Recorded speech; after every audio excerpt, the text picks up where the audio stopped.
Welcome to Star TV. ముందుగా headlines చూద్దాం.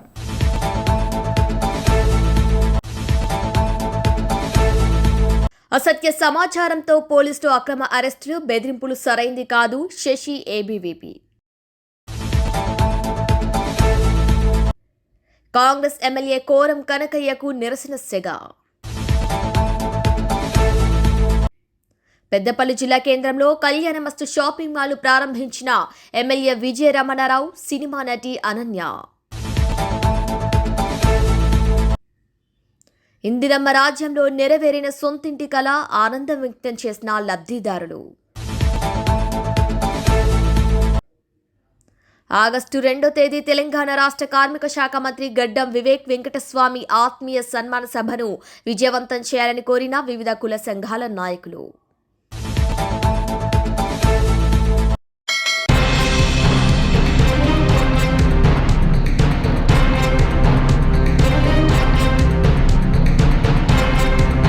పెద్దపల్లి జిల్లా కేంద్రంలోని ఎంబీ గార్డెన్లో ఆగస్టు 2వ తేదీ శనివారం సాయంత్రం 4 గంటలకు తెలంగాణ రాష్ట్ర కార్మిక శాఖ మంత్రి గడ్డం వివేక్ వెంకటస్వామి ఆత్మీయ సన్మాన కార్యక్రమం నిర్వహించడం జరిగిందని, ఈ కార్యక్రమానికి వివేక్ వెంకటస్వామి అభిమానులు, కాంగ్రెస్ పార్టీ నాయకులు, ప్రజాప్రతినిధులు అధిక సంఖ్యలో పాల్గొని సన్మాన కార్యక్రమాన్ని విజయవంతం చేయాలని కోరారు.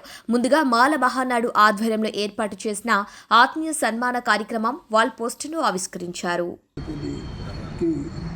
అసలు ఢిల్లీలో పోయి అడిగితే మేము తెలంగాణ వాళ్ళము అని చెప్తే, ఓహో వెంకటస్వామి జిల్లా స్టేట్ వాళ్ళ మీరు అని అందరూ. తెలంగాణకు వెంకటస్వామికి ఉన్న అనుబంధం అది. వారి పేరు చెప్తేనే తెలంగాణకి అటువంటి రోజులు. వారు ఎంతమంది ఎన్ని పదవులు నిర్వహించినా మరి ఒక సిడబ్ల్యూసి మెంబర్ అవ్వడం అనేది దాదాపుగా అంటే కాంగ్రెస్ పార్టీలో అత్యున్నత పదవి అయినటువంటి సిడబ్ల్యూసి మెంబర్గా మరి ప్రణబ్ ముఖర్జీతోటి మన సోనియా గాంధీతో కలిసి పనిచేసినటువంటి గొప్ప వ్యక్తి వెంకటస్వామి గారు. వారి పుత్రరత్నంలో 2వ వార్డైన మరి వివేక్ గారు కూడా మరి అంతే మరి నానా అడుగుజాడల్లో నడుస్తూ ప్రజానికంతో సత్సంబంధాలు కలిగి ఉండి మరి అటు ఎంపీగా ఇటు ఎమ్మెల్యేగా చేస్తూ, అదే కాకుండా ఒకేసారి నాకు తెలిసినంత వరకు రాజకీయ చరిత్రలోనే తెలంగాణ కాదు ఆంధ్రప్రదేశ్లోనే, ఉమ్మడి ఆంధ్రప్రదేశ్లోనే ఒకేసారి ఒకే కుటుంబం నుండి గెలిచినటువంటి 3 వ్యక్తులు వినోద్ గారు, వివేక్ గారు. వివేక్ గారి కొడుకు మరి వంశీకృష్ణ గారు ఎంపీగా, వివేక్ గారు ఎమ్మెల్యేగా మరి గెలుపొందినటువంటిది చరిత్రలో చిరస్మరణీయం. ఎందుకంటే ఒక కుటుంబం నుండి 2 గెలిచిన చూసాం, కానీ మరి 3 గెలవడం అనేది మాకున్న అనుభవంతో ఇంతవరకు చూడలే. అంత గొప్ప చరిత్ర కలిగినటువంటి కుటుంబం నుండి వచ్చిన మరి వివేక్ వెంకటస్వామి గారికి గౌరవనీయులు మరి రేవంత్ రెడ్డి గారు వారి యొక్క మరి పనితనాన్ని గుర్తించి, ప్రజాభిమానాన్ని గుర్తించి 2వసారి వారికి మంత్రిగా ఇచ్చినందున వారికి మరి వారి చెన్నూరు నుండి మంత్రి అయినా పెద్దపల్లితోటి సత్సంబంధాలు, పెద్దపల్లి కార్యకర్తలకి సంబంధాలు కలిగి ఉన్నటువంటి వ్యక్తి మరి వివేక్ గారు కనుక వివేక్ గారికి కూడా పెద్దపల్లిలో సన్మానం చేయాలనే ఆలోచనతోటి మాదిగా మరి మైనార్టీ వర్గాలు కలిసి ఈ కార్యక్రమం చేస్తుంటే అన్ని కులాల వాళ్ళం కూడా పాలు పంచుకోవాలనే ఆలోచనతో పెద్దపల్లిలో అందరూ పార్టిసిపేట్ అవుతూ వారి యొక్క తప్పకుండా 2వ తారీఖు రోజు యొక్క వారి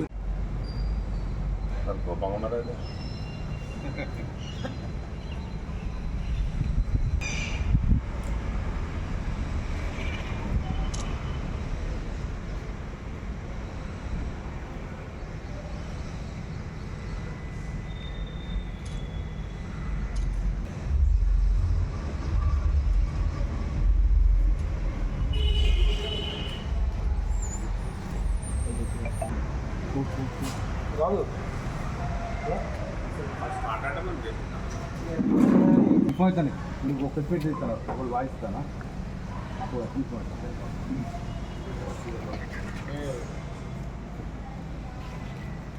నా పేరు చెప్పి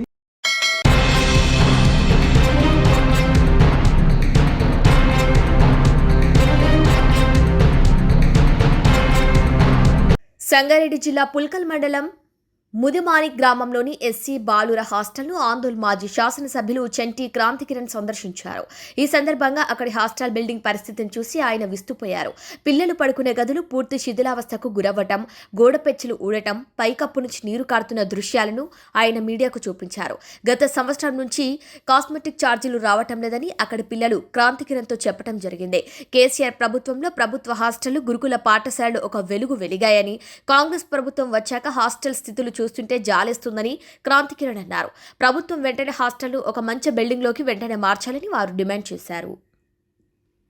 ముదిమాణికంలో ఎస్సీ హాస్టల్ ఉంది. ఇక్కడ నుంచి ఈ గ్రామం నుంచి కొందరు, అట్లాగే చుట్టుపక్కల ఉన్న 2-3 గ్రామాల నుంచి కొందరు తాండాలో ఉన్న పిల్లలు ఈ ఎస్సీ హాస్టల్లో ఉంటారు. ఎస్సీలే కాకుండా ఎస్టీలు, బీసీలు, రెడ్డిలు, మిగతా ఎవరైతే పేదరికంలో ఉన్నారో వాళ్ళందరూ కూడా ఇక్కడ ఉండి చదువుకోవడం ఉద్దేశంతో ప్రభుత్వం ఈ హాస్టల్ని నెలకొల్పింది. అయితే 40 సంవత్సరాల ఈ పాడుపడ్డ బిల్డింగ్ కొనసాగడం అనేది దురదృష్టకరం. ఈ మధ్యకాలంలో వర్షాలు పడుతున్నాయి. వర్షాలు పడుతుంటే మొత్తం నీరంతా రూమ్లోకి వచ్చి చేరడంతో పిల్లలు పోయి బయట వేరే దగ్గర పడుకునే పరిస్థితి వచ్చింది. అంతేకాకుండా ఈ ఊరు వాళ్ళు అయితే వర్షం పడితే ఎప్పుడు కూలిపోతారని భయంతో పోయి ఇంట్లో పడుకుంటారు రాత్రి కూడా. అందుకే మేము ప్రభుత్వాన్ని అడుగుతున్నాం, వెంటనే దీన్ని షిఫ్ట్ చేయాలి, ఇక్కడ నుంచి వేరే బిల్డింగ్లోకి షిఫ్ట్ చేయాలి. ఆల్రెడీ మేము ఉన్నప్పుడు కూడా హాస్టల్ శాంక్షన్ చేపించినాం, కొంత వర్క్ జరిగింది.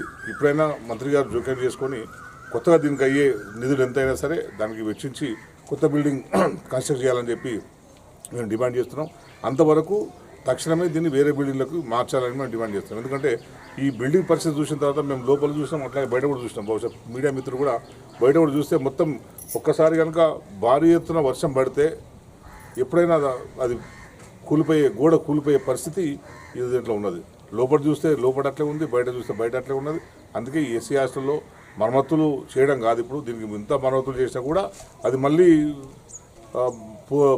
పూర్వ వైభవం ఉండదు దానికి. ఎందుకంటే దాదాపు 40 సంవత్సరాల ముందు కట్టిన ఈ బిల్డింగ్ కనుక వెంటనే వేరే ఎక్కడన్నా ఈ గ్రామంలో వేరే బిల్డింగ్ చూసి వెంటనే షిఫ్ట్ చేస్తే బాగుంటుందని చెప్పి నేను ప్రభుత్వాన్ని కోరుతున్నా. ఎందుకంటే విద్యార్థులు ఇటువంటి సౌకర్యాలు లేని భవనాల్లో ఇటువంటి ఇబ్బందికరమైన ఉన్న పరిస్థితుల్లో చదవడం అనేది సాధ్యం కాదు. ఒకప్పుడు మేము కూడా హాస్టల్ చదువుకున్నాం. మేము చదువుకున్నప్పుడు 85లోనే మంచి మంచి బిల్డింగ్స్ ఉండే, అటువంటి బిల్డింగ్స్లో కూడా మేము చదువుకోవడానికి ఇష్టపడలేము. ఇప్పుడు జనరేషన్ మారుతుంది. పిల్లలు ప్రభుత్వ పాఠశాలకు రావడమే చాలా గగనంగా తయారైన పరిస్థితుల్లో ఇటువంటి హాస్టళ్లలో ఉండి చదువుకోమంటే పిల్లలు ఎట్లా తయారవుతారు? ప్రభుత్వం ఒకసారి దీన్ని పునరాలోచించాలి. ఎక్కడెక్కడైతే హాస్టల్స్ ఉన్నాయో, ఎక్కడైతే పాటుపడే హాస్టల్స్ ఉన్నాయో వాటంటిని కూడా తీసేసి కొత్త హాస్టల్లో పిల్లలందరికీ కూడా మెరుగైన రీతిగా సౌకర్యాలు కల్పించాలని చెప్పి మేము డిమాండ్ చేస్తున్నాం. ఎందుకంటే మా టీఆర్ఎస్ బృందం కూడా అన్ని ప్రాంతాల్లో హాస్టళ్లను విజిట్ చేస్తున్నారు పిల్లలు. వాళ్ళు పోయే ముందు మాకు ఈ హాస్టల్ గురించి వాళ్ళు చెప్పడం జరిగింది. హైదరాబాద్ నుంచి వచ్చిన వాళ్ళు ఇక్కడ ఈ హాస్టల్ ఈ పరిస్థితిలో ఉన్నది, అది ఎప్పుడు కూడా కూలిపోయే పరిస్థితిలో ఉన్నది, దయచేసి అధికారులు జోక్యం చేసుకోవాలి, మీరేమైనా మాట్లాడినా అని చెప్పి నాకు కూడా వాళ్ళు మెసేజ్ పెట్టారు పిల్లల తరఫున. ఎందుకంటే విద్యార్థి సంఘంగా పనిచేస్తున్నారు కనుక విద్యార్థుల మంచి యోగక్షేమాలు వాళ్ళు తెలుసుకోవాలి, వాళ్ళ సౌకర్యాన్ని కోరుకుంటారు కనుక మీరందరూ కూడా పిల్లలు ఎవరైతే ఉన్నారో రేపటి భావిభారత పౌరులు వీళ్ళ యోగక్షేమాలను చూసుకోండి. కానీ ఈ ప్రభుత్వం చూస్తుంటే చాలా రెసిడెన్షియల్ చూస్తుంటే మన బొమ్మరెడ్డిగూడెం రెసిడెన్షియల్ స్కూల్లో కూడా పిల్లలు గొడవ చేశారు. సరైన రీతిగా ఫుడ్ లేదు, అట్లాగే నాణ్యమైన ఫుడ్ పెడతలేరని చెప్పి. మరి ప్రభుత్వం ఏం చేస్తుంది? నిఘా ఏమైపోయింది? పాఠశాలల మీద, హాస్టళ్ల మీద ప్రభుత్వ యంత్రాంగం ఎప్పుడు మానిటరింగ్ చేస్తుండాలి కదా. ఇక్కడ పిల్లల్ని చదువుకోమంటే ఎట్లా ఊరికే చదువుకుంటారా? పిల్లల్ని అద్భుతంగా చదువుకోవాలని కేసీఆర్ గారు ఉన్నప్పుడు ఎంత బ్రహ్మాండంగా ఎంకరేజ్ తీసుకొచ్చిండు. హాస్టళ్లలో మెస్సుల ఛార్జీలు పెంచారు, అట్లాగే నీకు స్కాలర్షిప్లను పెంచారు, సన్న బియ్యాన్ని ఇచ్చారు, వాళ్ళకు డ్రెస్సు, అట్లాగే పెద్ద ట్రంక్ పెట్టారు.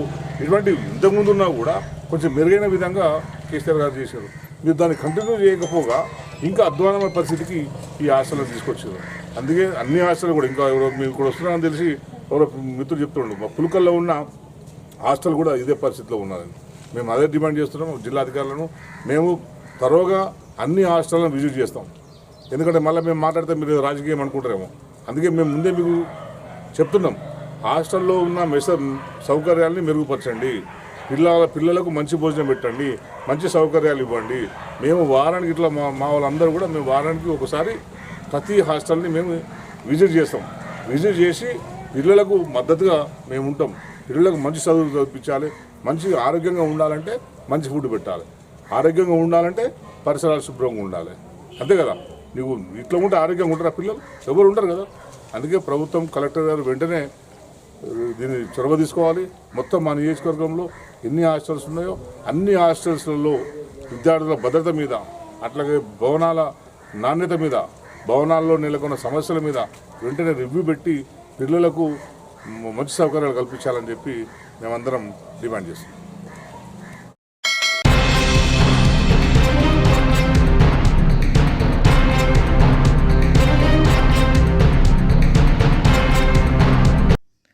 పెద్దపల్లి జిల్లా కేంద్రంలో నూతనంగా ఏర్పాటు చేసిన శ్రీ కళ్యాణమస్తు షాపింగ్ మాల్ను సినీ నటి అనన్య, పెద్దపల్లి ఎమ్మెల్యే చింతకుంట విజయరమణారావు ప్రారంభించారు. అనంతరం షాపింగ్ మాల్ యాజమాన్యానికి శుభాకాంక్షలు తెలియజేశారు. వకీల్ సాబ్ సినిమాలో నటించిన సినిమా నటి అనన్య రావడంతో తనని చూసేందుకు అభిమానులు పెద్ద ఎత్తున షాపింగ్ మాల్కు చేరుకొని సినీ నటితో సెల్ఫీలు దిగారు. ఇక షాపింగ్ మాల్ ఏరియా మొత్తం సందడి నెలకొంది.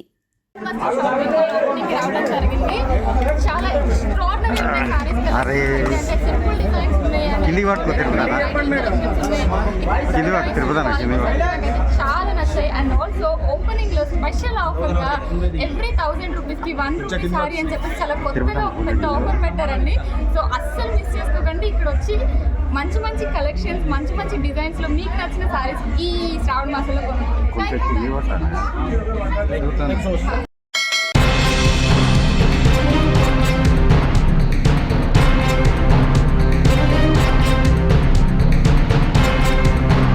బంగారు బాలయ్య బసవతారకం ఈవెంట్ పేరిట సేకరిస్తున్నట్టు ప్రచారం. నా పేరు బసవతారకం ఆసుపత్రి పేరును అనుమతి లేకుండా వాడుతున్నారు. ఈ కార్యక్రమానికి ఆసుపత్రి బోర్డు నా అనుమతి లేదు. అనాధికార కార్యక్రమాల పట్ల అప్రమత్తంగా ఉండాలని, మోసపూరిత ప్రకటనలు, కార్యక్రమాలు నమ్మి మోసపోవద్దన్నారు.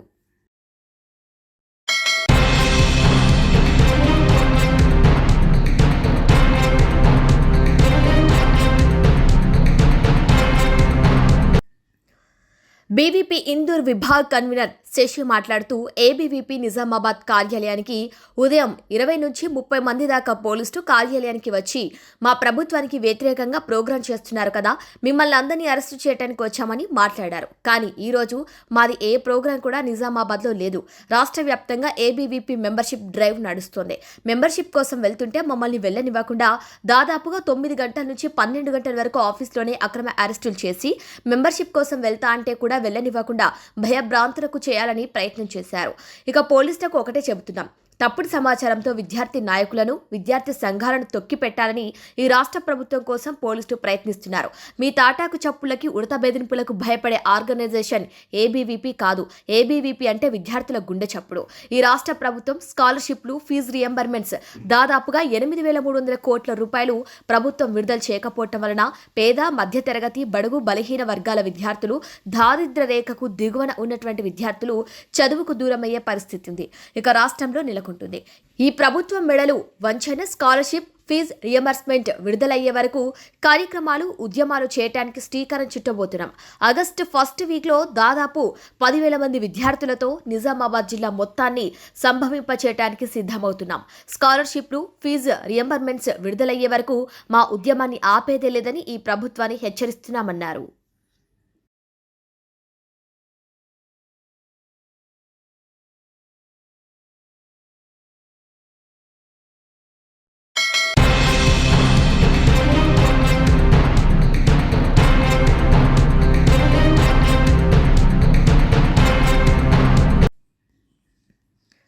మహబూబాబాద్ జిల్లా గార్లలో ఎన్నికల్లో ఇచ్చిన హామీ మేరకు రాంపురం హైలెవెల్ బ్రిడ్జి నిర్మాణం ఎందుకు చేపట్టం లేదని నిలదీశారు.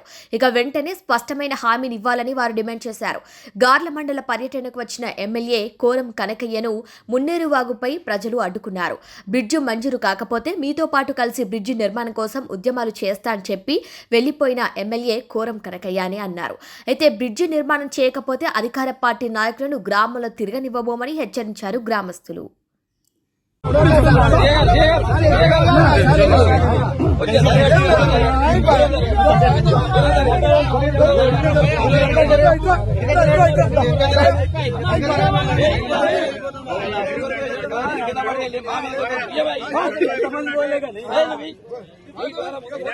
ఎవరైనా దాంట్లో 10 సంవత్సరాలంటే ఎవరు రెండు వైపులా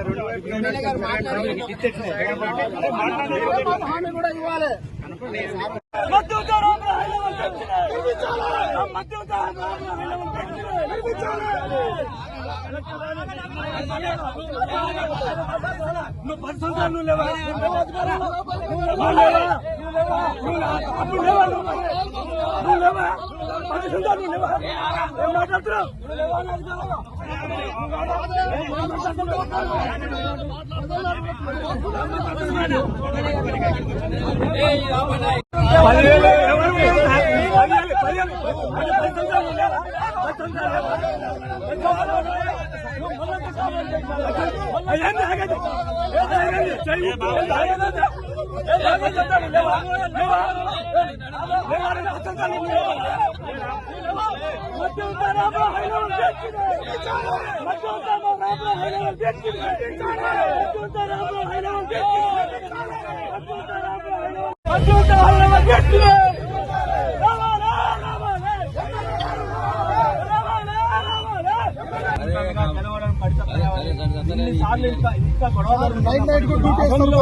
దానికోసమే హైదరాబాద్ పోయినప్పుడు తీసుకొని పోతూనే ఉన్నాడు, వస్తూనే ఉన్నాం. అది అవుతుంది మీరు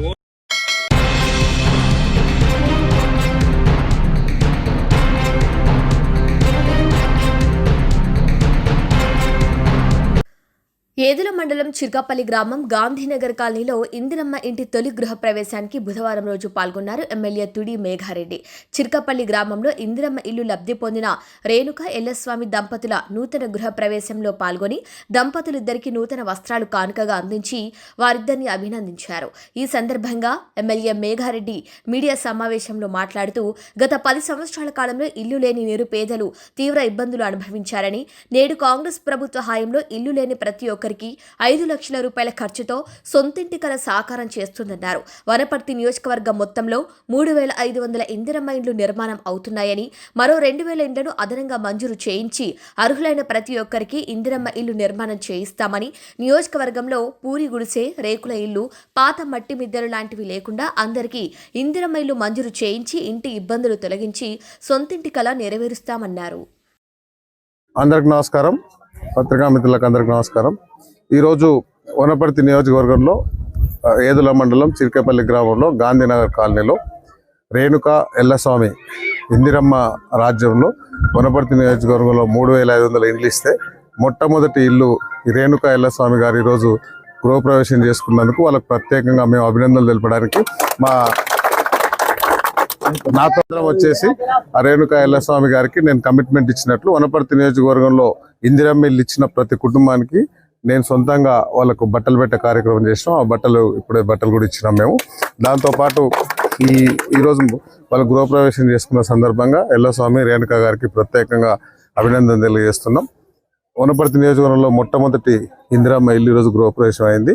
అవి తొందరగా కావాలని కోరుకుంటూ ఈ ఇందిరమ్మ ఇల్లు ఇచ్చి ఇట్లాంటి 10 సంవత్సరాల నుంచి చాలా లాస్ అయ్యాను. అప్పుడున్న బీఆర్ఎస్ పార్టీ బీదలకు ఏం చేయలేదు. కాబట్టి ఈ 5 సంవత్సరాల్లో వనపర్తి నియోజకవర్గంలో ఎక్కడ ఒక పూరి గుడిసె కానీ, ఒక రేకుల ఇల్లు కానీ, మట్టి ఇల్లు లేకుండా అందరికి ఇందిరమ్మ ఇల్లు ఇచ్చే బాధ్యత నేను తీసుకుంటా. గౌరవ ముఖ్యమంత్రి రేవంత్ రెడ్డి గారి ఆధ్వర్యంలో తెలంగాణ రాష్ట్రంలో చాలా పెద్ద ఎత్తున 22,500 ఇండ్లు అవుతున్నాయి ఫస్ట్ ఫేజ్లో.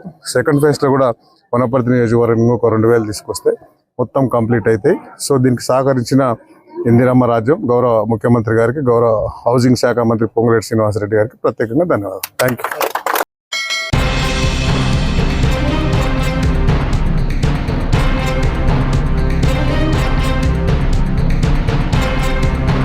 బులెటిన్ ముగించే ముందు హెడ్లైన్స్ మరొకసారి. అసత్య సమాచారంతో పోలీసులు అక్రమ అరెస్టులు, బెదిరింపులు సరైంది కాదు, శశి ఏబీవీపీ. కాంగ్రెస్ ఎమ్మెల్యే కోరం కనకయ్యకు నిరసన సెగ. పెద్దపల్లి జిల్లా కేంద్రంలో కళ్యాణమస్తు షాపింగ్ మాల్ ప్రారంభించిన ఎమ్మెల్యే విజయ రమణారావు, సినిమా నటి అనన్య. ఇందిరమ్మ రాజ్యంలో నెరవేరిన సొంతింటి కల ఆనందం వ్యక్తం చేసిన లబ్ధిదారులు. ఆగస్టు 2వ తేదీ తెలంగాణ రాష్ట్ర కార్మిక శాఖ మంత్రి గడ్డం వివేక్ వెంకటస్వామి ఆత్మీయ సన్మాన సభను విజయవంతం చేయాలని కోరిన వివిధ కుల సంఘాల నాయకులు. ఇవాల్టి bulletin updates. Keep watching star TV.